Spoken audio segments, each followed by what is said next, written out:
This is awesome. We are live. We are live. We are live. And I am so grateful to have with you today a beautiful soul, a beautiful spirit that when I first met her, I just felt like this beautiful human being and I have had many lifetimes together, and that she is a very deep and soulful person. She is someone that I know we're going to have a lifelong partnership, friendship. And can I tell you, my butterflies are going to fly off my arm. She is the most genuine, authentic healer you will ever meet. And so as we get to know her, tune into her energy, because her energy, just by being in her presence, is utmost of healing. And I want to introduce you to my beautiful friend, Alexandra, which is like, she tells me, the place in Egypt, right? Welcome, right? Is that what you told me? Yep. That's how I tell people to remember my name, because it's so long. I love that because, and did I pronounce it right? Because I'm horrible with names. Alexandria. Yeah. Alexandria, because it's funny, because my middle daughter is Alexandra. And my Aunt Dell used to call it Alexandria. And I'm like, is it Alexandria or is it Alexandra? So Alexandria sounds very elegant and very Egyptian. So tell me a little bit about yourself, because I know you as this beautiful, faceted diamond in the rough. Not saying that you're rough, but it's almost as if you're starting to polish all of these different facets so that you can show the world this beautiful, evolving diamond. So tell us a little bit about yourself. I'm the most eclectic person you'll meet. No. True that. True that. Because see, you're that diamond that is just still being shaped, and there's so many facets of you. Yeah.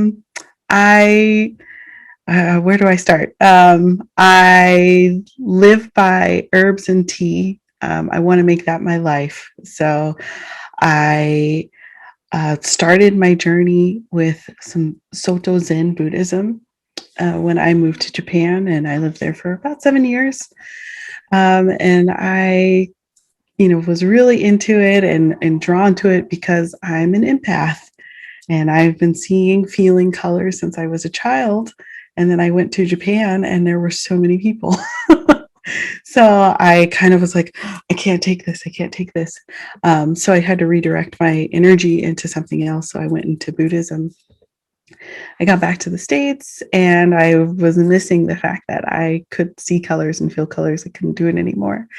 And I got really lucky, and I took an empath class from Rainey. And, and I was like, oh my God, I got work to do. But I got to meet one of the most genuine people, and I just very lucky to meet you. There's so many people out here, but to meet Rainey was a blessing. I feel the same, my love. And so I think since meeting you and meeting Rainey and getting into a little bit more with myself and my empathic abilities, I've unlocked, my love of herbalism, my love for tea and herbs, taking, shamanic paths and getting into Reiki, and just, ultimately trying to heal myself and help other people heal themselves. That's my goal. I feel like I'm already being healed just by listening to you. I'm like, you just have this beautiful, calming, loving voice. And I have to give a shout out to Karen Jackson, because Karen Jackson is like my go-to shaman, powerful woman. I love her. And I know that you've taken a couple of things with her. She's just an empowering soul. But can I tell you, you've transformed beyond being the student. For me, you are now the teacher. Yes. Yes, own that power. So tell me about the teas. And we're going to talk about where y'all can find y'all. I don't know where I got y'all. Must be channeling something. But I can't wait to tell all of you where you can find her, because she's up and coming and she's just the most knowledgeable person that you'll ever meet, because she's been through the journey. So who better else to go to learn things from than someone who has walked the walk. So tell us about your teas, and what's that concept? What's the idea behind it? What was that little creative coming out, like, I've just got to do this, I've got to be this, I've got to encompass this? Tell us about that journey. To get to where I've gotten now and where I want to go further, I think a lot of it came from, I've always been an avid tea drinker and coffee drinker, but it's a type of tea, right? No. Love my coffee. Love my coffee. Sometimes coffee can be like a little ritual too, just like tea. Oh, absolutely. I think it's there's a lot of healing properties in coffee as well. So it is something that you should drink. Yeah. But for me, as I started getting on the spiritual journey, I started realizing there's more and more about tea. Of course, my time in Japan really taught me a lot about tea and tea leaves and tea ceremony and doing traditional Japanese court music, which I can't play anymore.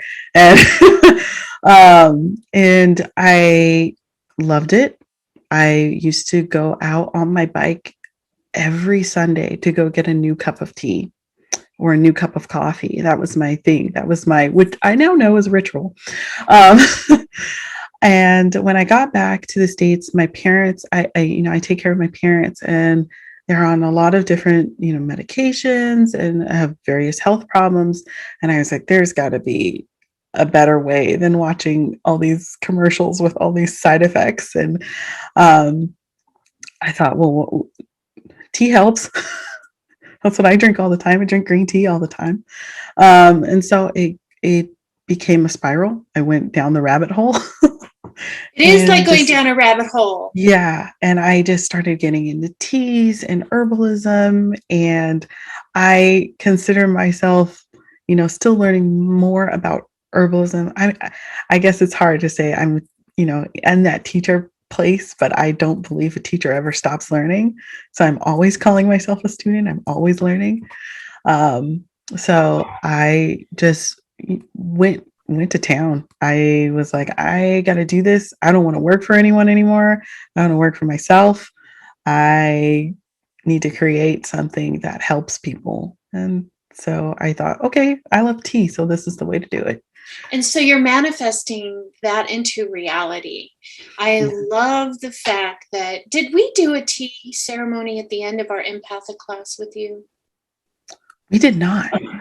So I have incorporated a tea ceremony at the end, to where, and it's probably so different than what you experience in Japan. I'd love to kind of hear, some of the different ways and rituals, but I just find that tea is kind of like that solidifying, calming the nervous system after all of this information has just been pushed through you.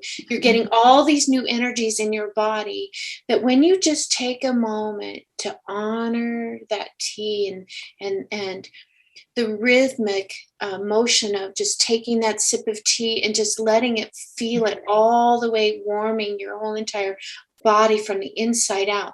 For me, mind, body, and spirit, it's centering. It's allowing yourself to surrender to whatever you've just been through, and allowing that frequency and those vibrations to just start equalizing. Mm-hmm. So tell us about some of your tea. I love ritual, because it is a ritual and is a ceremony. And we're here today to talk about sacred space, and we're going to talk about that, how you can include all of this in your sacred space. But I wanted to go a little bit deeper into the ritual and the ceremonies of what you've experienced, because Spirit's just guiding me that way. Yeah. I think for a long time, I didn't even realize I was doing these rituals around tea and around herbs. Specifically with tea and like doing tea meditations. I had done them before. And I think I just didn't put like one and one together of like, hey, you're doing this every day. But I think for me, when it comes to tea ritual, there's a lot that you have to think, because like you said, it's like, this calming moment with spirit, and for me with earth as well. And it's like a time to really become one with earth. Um, and so I think it's important to thank all the things that tea can give you. And thank the water and the herbs themselves, the properties of the herbs, the energetics of the herbs, which is getting into herbalism, and what it can do for you and what you can do for it. Once it is transmuted in your body, you are now working together. And so it's a lot to think about, but I think just start by taking a second, take a sip, and say, that's delicious.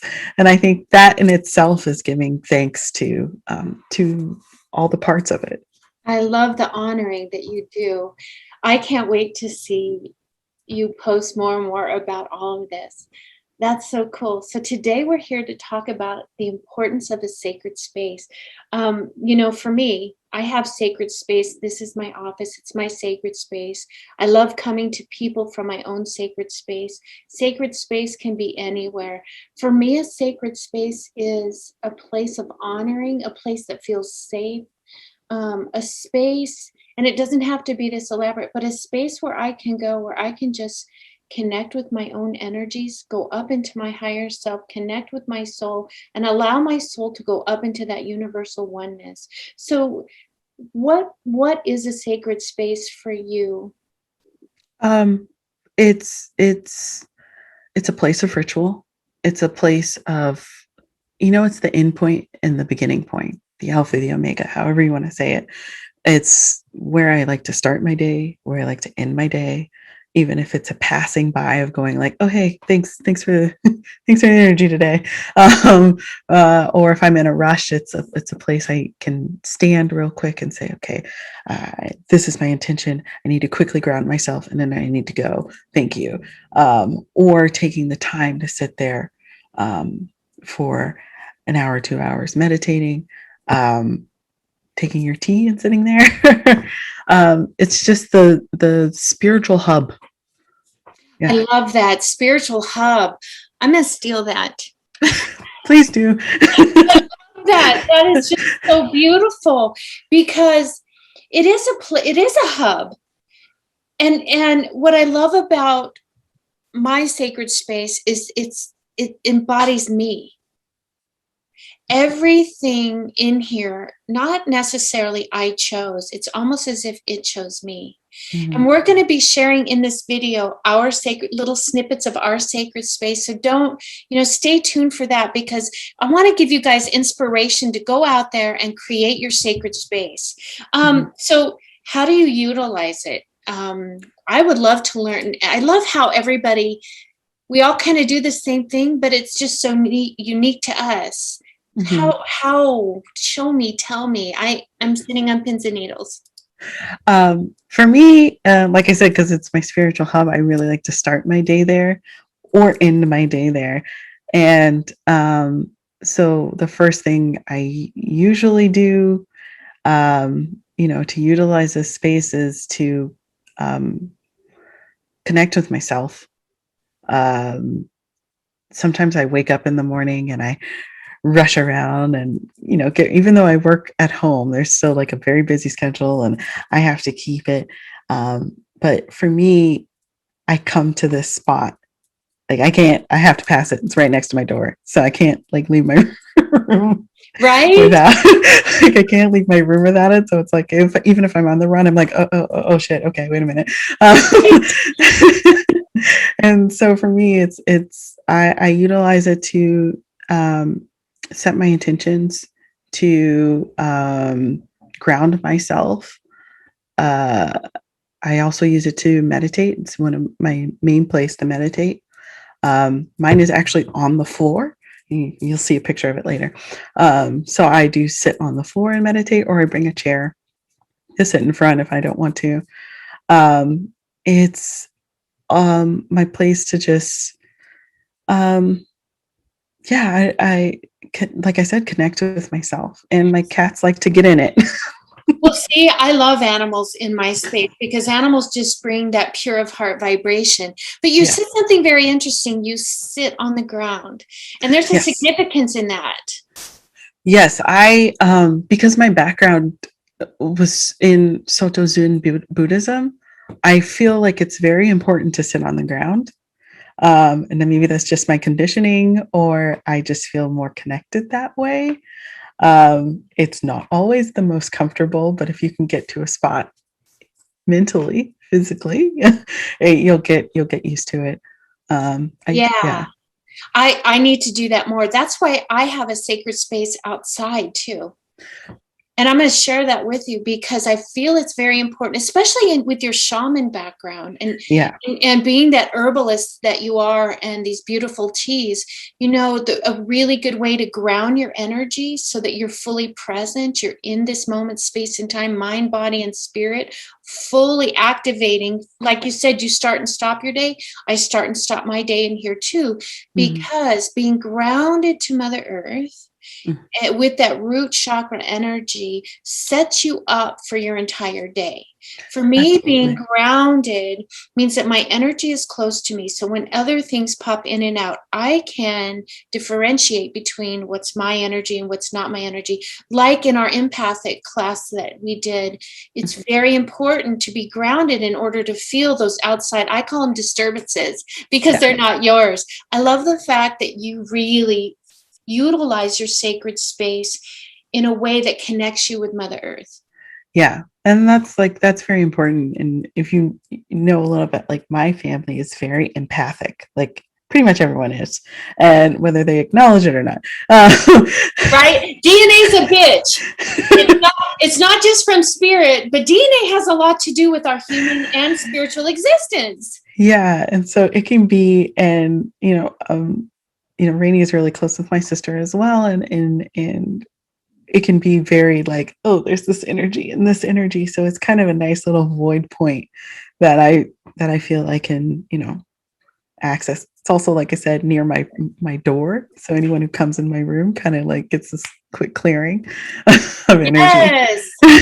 Yes, that's why I love you because you really encompass how to utilize a sacred space to its fullest extent, kind of Mhm. like I do. I think people don't understand that your sacred space has to be methodical too, Mhm.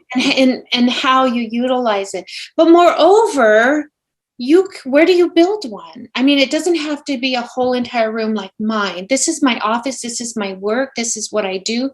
This has kind of always been me. Mhm. But let's talk about that. We talked a little bit how to utilize it. We're going to kind of go more in depth as we go, but where can you have a sacred space? Any place. Any place. Any place that you feel you'll be undisturbed um, for a That's the moment in key. time. That's the key. Undisturbed, because Yeah. you want your energy. You want to fully embody your own energy. Yeah. And so I mean, as far as like physical location, I've seen people have an entire bookshelf, an entire room. You'll see mine, which is like a bookshelf and a small tray table. So it's very small, working with like the amount I have. However, I have crystals and other knickknacks all over the room, which I don't exactly have the permission of spirit to show you everything. Um, I love that. I yeah. love that. You don't share everything in your sacred space because that's why it's called a sacred space. Yeah. Because some things are sacred to you. Like you and I, when we were doing our spirit guide class, there were certain aspects when it came to the ancestral altar that is, Mhm. personal to you. And I love that. That's a Yeah. huge point. Yeah. And I think that's important, like to not like feel the pressure of like, oh, I have to share my sacred space, or oh, I have to share my altar. Because for some of us it's not gonna happen. Like, Yeah, I and love that's that. fine. That's fine. Yeah. Yeah. And be okay with that because Yeah. that's that spiritual respect. Yeah, That's the exactly. spiritual respect. I have a sacred garden that fantastically. I didn't plan it this way, but spirit, I guess, did. I can look out and I can see out my office window my sacred garden, my sacred space. And and this year I'm growing some sacred tea, so maybe we can collaborate. Oh, Uh, yay. yeah, I know. I'm just so excited. But then I also have little areas in my house. I have little shelves that are built into Mhm. the wall where I have a beautiful Kuan Yin and some special crystals. And I burn sandalwood there every morning because sandalwood is very grounding. It kind of wafts through the house and just kind of grounds all the energy. Even in my guest bathroom, I have like a big Buddha head on the countertop, and I have like a rose quartz crystal candle burner, and I just have like little splashes everywhere that are really a sacred space. It's not necessarily a decoration, it's sacred to me. And there's times where I'll go sit in front of my Kuan Yin before I light the sandalwood and just give my home a blessing, Mhm. or say a little prayer for somebody. So, like you said, sacred space can be anywhere. Yours is a beautiful bookshelf where you can sit in front of it. It doesn't have to be elaborate. I have a friend who has little babies, little kids, like my little Luna. I'm going to have to change part of my sacred space because, you know, there's kids around and she has a shelf. But every time she looks at that shelf, it brings her into a state of calm awareness. It's Mhm. like that quick reminder, not only into your human experience in your conscious mind, but also to your spiritual body. Yeah. So, can you talk a little bit about your sister's sacred space? Because you guys kind of all share this home and everybody's so unique in their spiritual journey. Would you mind sharing how she has a little bit of her sacred space? Yeah, she also in her room, she has a space on the floor as well. And I think like again, I think she's also like being on the ground type person is really she's a very physical person. So I think being on the ground is really important to her as well. Um yeah, and again, like for us, like our sacred space is different from our ancestral altar. We have an ancestral altar, which is in the main part of the house. And it's funny that we say lighting sandalwood. We're always lighting frankincense and myrrh in our house. Like that's our herbs. That's our incense. That's your And ritual and your tradition that you guys are creating, and I love yeah, that. yeah. So yeah, I mean, both of us are we we say or smudge our sacred spaces, and not only just the physical space of where it is, but also like our entire rooms. We take turns of like who's going to go out through the house, usually starting either at the ancestral altar or our own sacred space. We don't touch each other's sacred space. I don't really go near it, and she doesn't really come near mine. I love um, that. Respect, spiritual respect. yeah, and but I think the absolute lords of both are our cats. So I love that. So my little Fran Pfeifferstein, she's not here right now, but she's my little gatekeeper. And cats are just kind of that gatekeeper that watch over you when you're doing your rituals in your sacred space. So what kind of things go in a sacred space? I have like my own ideas, but I love to hear everybody else's because we're all and I love to embrace everybody's difference because right. I always glean and learn and bring something into my own practice. Tell me a little bit about what you think goes into a sacred space. So in my opinion, you've got some very staple things, which are the what I call the five elements, um, which you need to have earth, and they all need to mean something to you. Earth, water, something to symbolize air, and something for fire. So for me, I have earth. I have a ton of crystals. A ton of crystals. I have a jar of sand that I got from the beach. Um, Yeah. So I'm going to yeah. kind of, this bowl came from Tbilisi, Georgia, in the Soviet Union. My husband brought it back. It's what they drink vodka out of. And Awesome. I thought, well, hell, that's a bonus. But I put just pink Himalayan sea salt to Mhm. absorb those lower vibrational energies. I have, and I would suggest, you guys think about putting something to protect yourself, like on my door, and you'll see in our pictures that'll be posted in the middle of our video for you. But I have some crystals, tiger's eye hematite and black obsidian, in a beautiful purple bag tied to my door, because like you said, it's that little energetic cleanser. When someone crosses that threshold, it equalizes any lower vibration frequencies, because I always keep a high vibrational frequency in here. And Regina Rose Murphy, God rest her soul, she's around me all the time. I love her. I have holy water that she taught me how to make. And like you said, you're honoring the elements. Yeah. You know, salt bowls and tourmaline, because tourmaline absorbs negative energy, and you can see some of the energy because these start disintegrating. They start just absorbing and going into the bowl, and I take that and I give that to Mother Earth to carry away. Yeah. A lot of different types of saging or smudging. Smudging is the correct word. I have all kinds of smudgies here. I'm a smudge whore and a crystal whore, because I always have crystals everywhere around me. And I want to give a shout out to Bees Sage and Crystals. She's on Instagram. Her crystal prices are amazing, and they're all high quality. A shout out to her. You're going to see a whole bunch. Oh, and I am a duck hunter. I'm a hunter in general, and I utilize everything that I gather, and I keep every single bird wing, and I give it away. I don't sell it. I give it. I gift it, because it helps me direct that smudging smoke very specifically. So I've hit on most of the elements of fire. Lately, I'm really into these Palo Santo matches, and I'm going to start making my own, and showing you all how to do that, because you light it and Palo Santo is very hard to keep going. So that's my fire. What element did I miss? What's the fifth element? The fifth element. Yeah.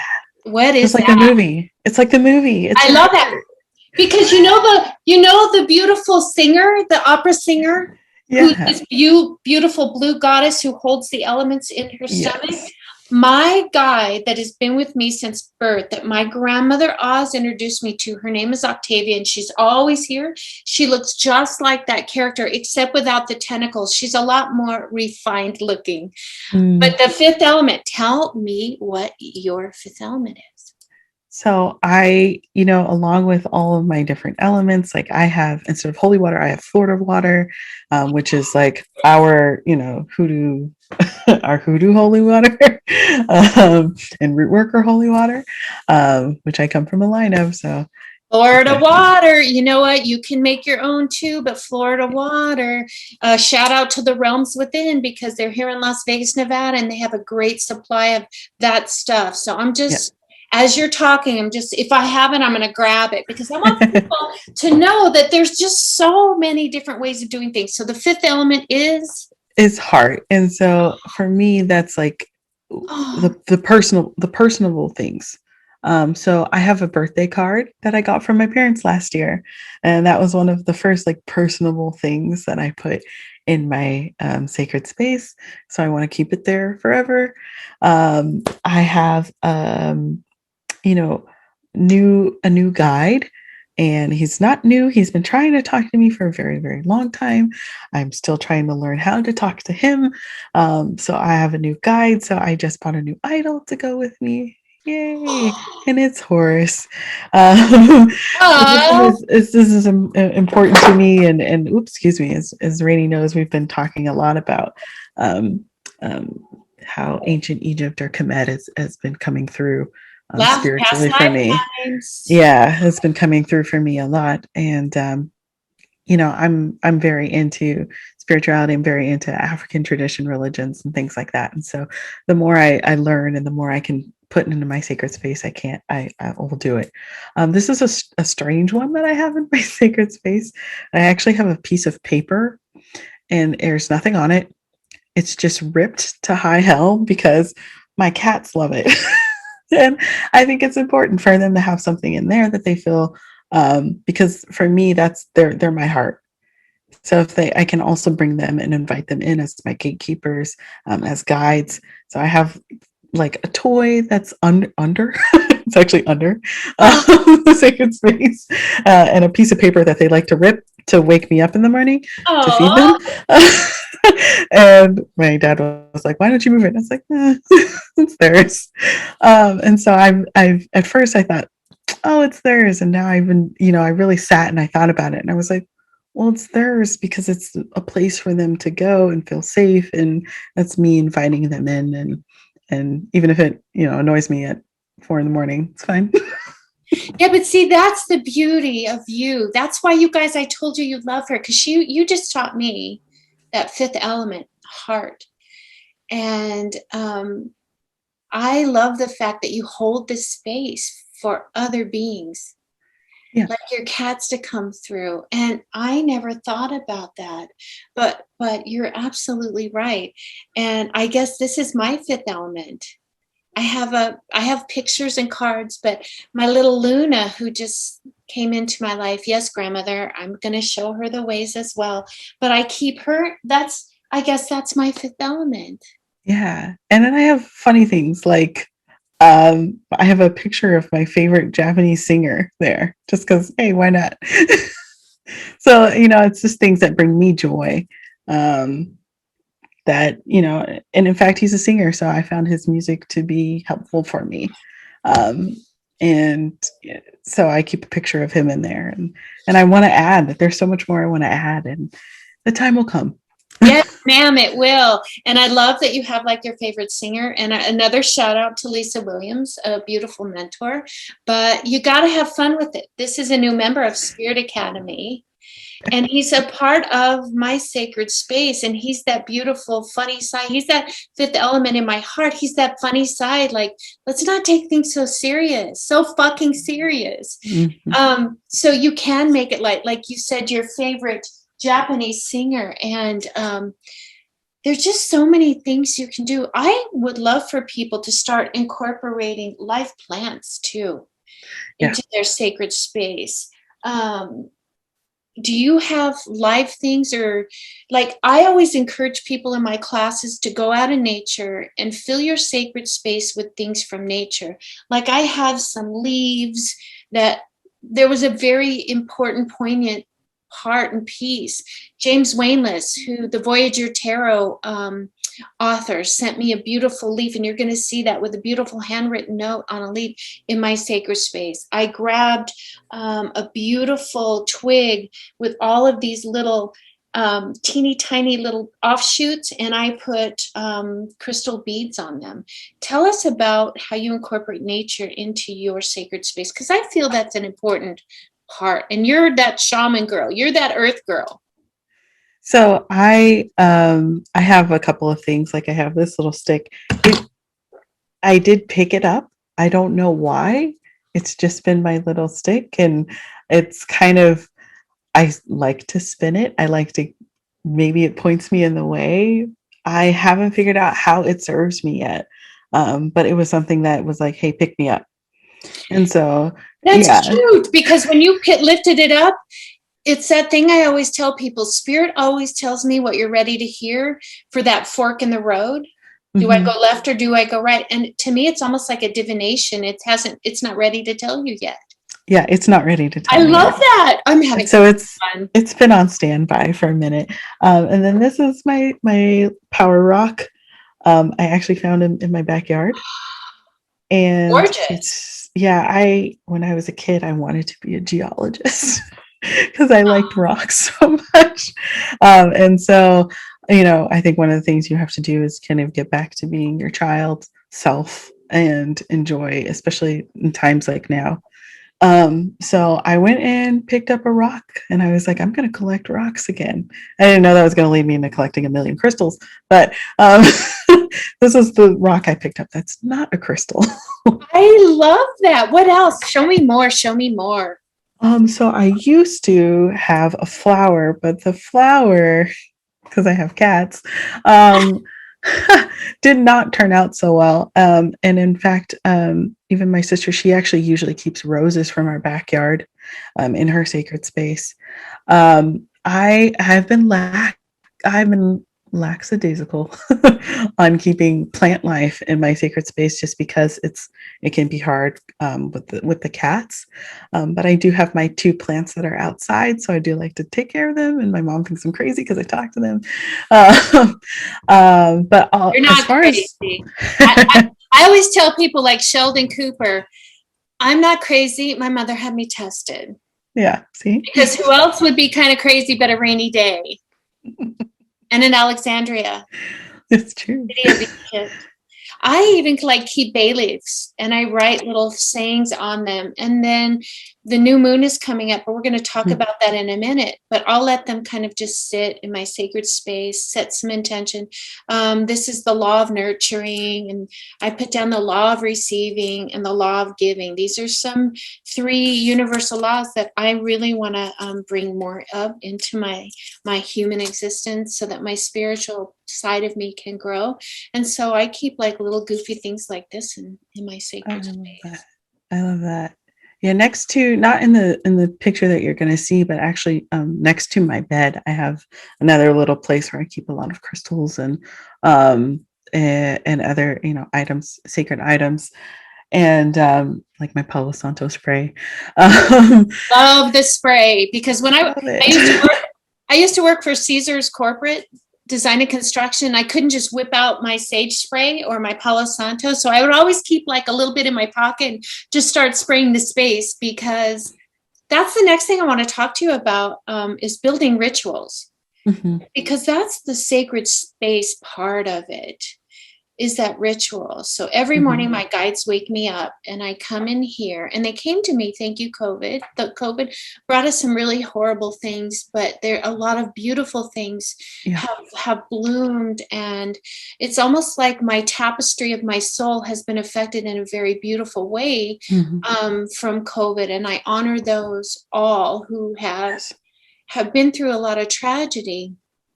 But it's almost like the tapestry of my soul has really grown. And I started coming in here because these guides presented themselves during COVID and helped lead me to do certain rituals every morning. And so now I have added not only grounding, but I have also brought in a self-love ritual, where I have a bar of soap and I draw a big heart. And you're familiar with this because this is part of my past life regression program, and a bar of soap. So every morning when I brush my teeth and I'm in front of that mirror, they have showed me, it's a new ritual of self-reflection. Find one thing I'm grateful for to raise my vibration. So I've already grounded.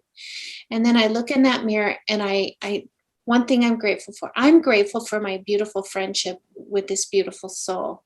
And this collaboration is so amazing.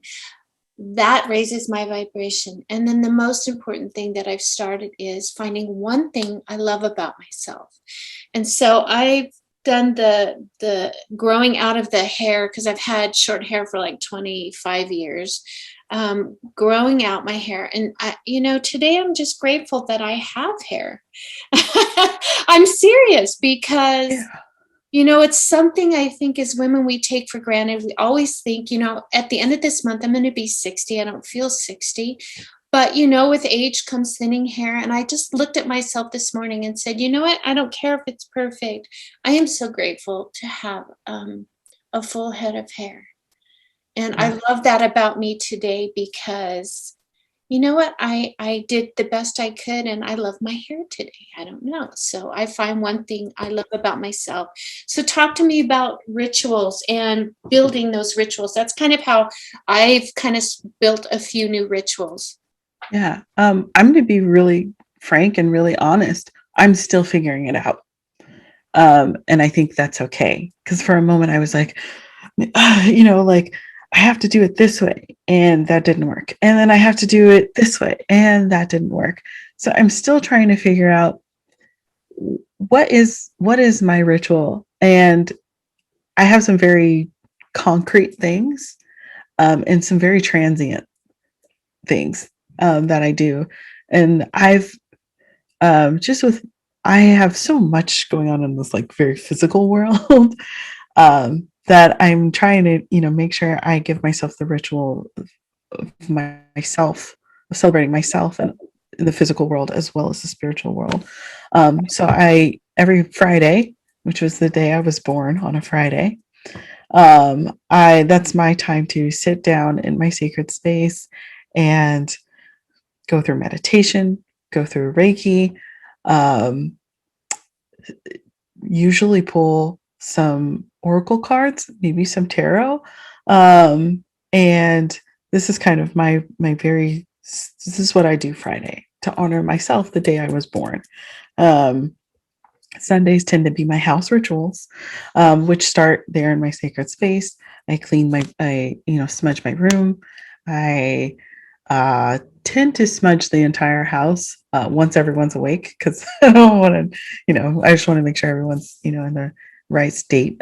And, um, recently what I've been trying to add to my ritual on Sundays and Fridays is having a cup of tea right there in my space and just meditating on it, lighting my candle, inviting all my spirits and guides in, and just having a cup of tea.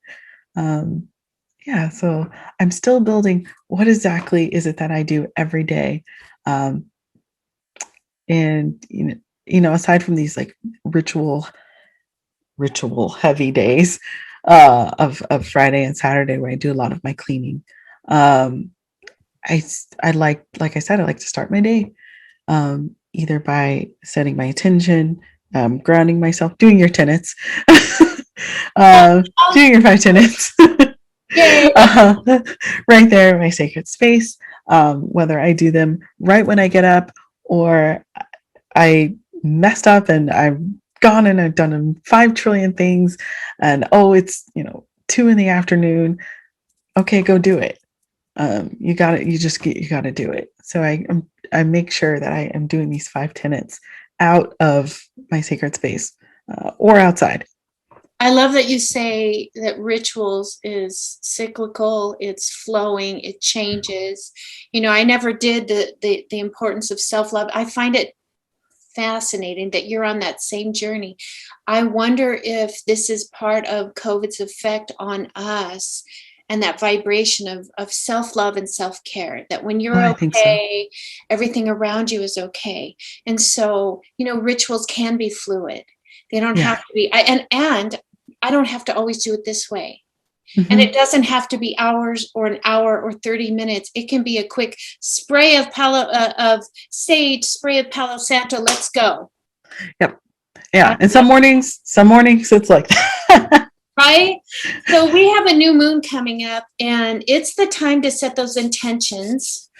It's that time to launch new things, new beginnings. It's like brand new, and that new moon happens once a month, signifying, that beginning of a cycle.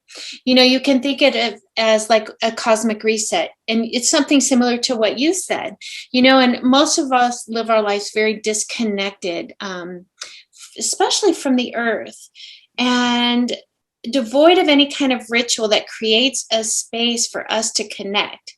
And so the new moon in our sacred space allows you to create that ritual for that new beginning.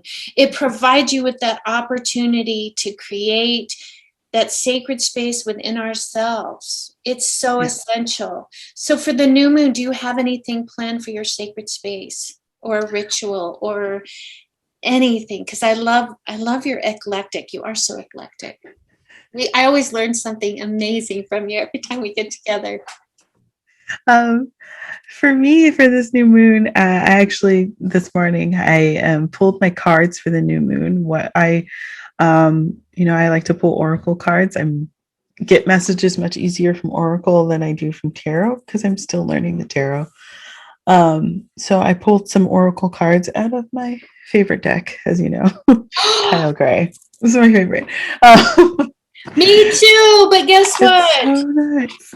Fran made herself a corner of this card, and it's called The Broken Arrow, Embrace Yeah. the Energy of Peace. These are the greatest cards. You're the one who introduced me to these fantastic cards. And tell us who makes these cards, because I just dropped them all over the floor. Yeah, these are Kyle Gray's Angel and Ancestor Oracle cards. I really like his stuff, and the artwork is done by Lily Moses, and it's beautiful artwork. Beautiful Beautiful. artwork. So you draw a card. Yeah, so I drew a card, just a general card for the new moon, a general card for the day, and then I like to choose 3 cards, one for what I need to let go, what I need to embrace, and what I need to look forward to. And Bravo. those are my 3 cards that I always pull for a new moon or full moon. And depending on, where I'm feeling my flow going. Yeah. Yeah.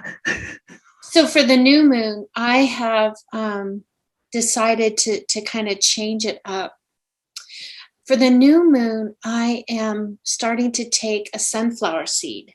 You can get them at the dollar store. And I set my intention into that seed, and I plant that seed every new moon. And I'll share some pictures of the different growths. And it's been quite of a neat journey because I nurture that plant. And it also brings me back to, wow, look at how big this one is. Wow, this one didn't survive so much. So what was that intention? What do I need to refocus on or bring back into that new moon? It's almost like calendaring my new moon through a beautiful sunflower. Now, for me, you know me and sunflowers. I want you all to look up the symbolism of sunflowers. They're the only flower that follow that sun, the energy of the sun, and bow their heads in gratitude and honoring and grace of the sun for bringing life to them. So that's what I've incorporated into my new moon rituals, is planting a intention with sunflowers. And so I just grabbed a card, an oracle card from our favorite deck. It's called the Shield Maiden. Oh, she's beautiful and so strong. And she has the crescent moon on her, and it says, make plans and focus. And can I tell you, this is perfect for me for what I'm evolving my business. I'm evolving my spiritual practice. And that's just so apropos. Make plans and focus. So that's my new moon intention. And so I'm going to light a candle and just set that intention and just let it kind of burn for a little while over the new moon in my sacred space. And I really miss an Archangel Sacred Candle Company because they make the greatest candles.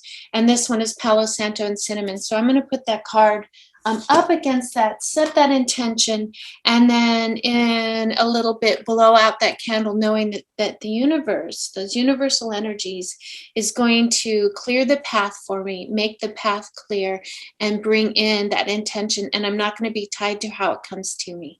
I'm just going to ask that I recognize the sign when it comes. Yeah, exactly. So I have mine all ready to go and written down. So anything else that we missed about sacred space? Because you're just this plethora of information that is so different and so authentic. Anything that we missed that you want to shout out and kind of give some people some growth opportunities? I think when it comes to building a sacred space and creating your ritual, and don't put pressure on yourself. I put so much pressure on myself. Like, it's got to be the perfect thing. It's got to look great. It's got to feel great. It's got to be in a great location. It's got to be elaborate. And that's not the case. It needs to be for you. There's no getting around. It's for you. It's a reflection of you, for you. And that's why that spiritual respect to, if you don't want to share it, don't share it. Yeah. Because people take the word sacred for granted. Yeah, absolutely. I really think so. I love that. That's a beautiful way to end this beautiful guide on sacred space and the importance of it and integrating it and building it. And you're just an incredible soul. So how can we find you on social media? Where do we find you? I follow you now. I'm so excited. Where can we find you? So I just launched my Instagram, so you can find me at Resilience Tea and Healing. And that's where you'll find me on Instagram. You'll be seeing much more content coming from me over the next couple of months. And the goal is to, get started and get some tea blends out to you and some Reiki infused tea to you guys coming soon. So I'm finalizing blends right now, and I just want to get out there. I was like, I should wait and have everything, and Rainey was like, just get on the internet. Just put it out there. Just get on the internet. I was like, all right, I'll do it. So I leave. So selfish though. It was selfish because I can't wait to try it. I was totally being selfish. Just put it out there because I can't wait. But it's been a kick in the butt, and it's been good. It's been really good, and I've been learning so much more. So about my business, about myself, about herbalism and tea.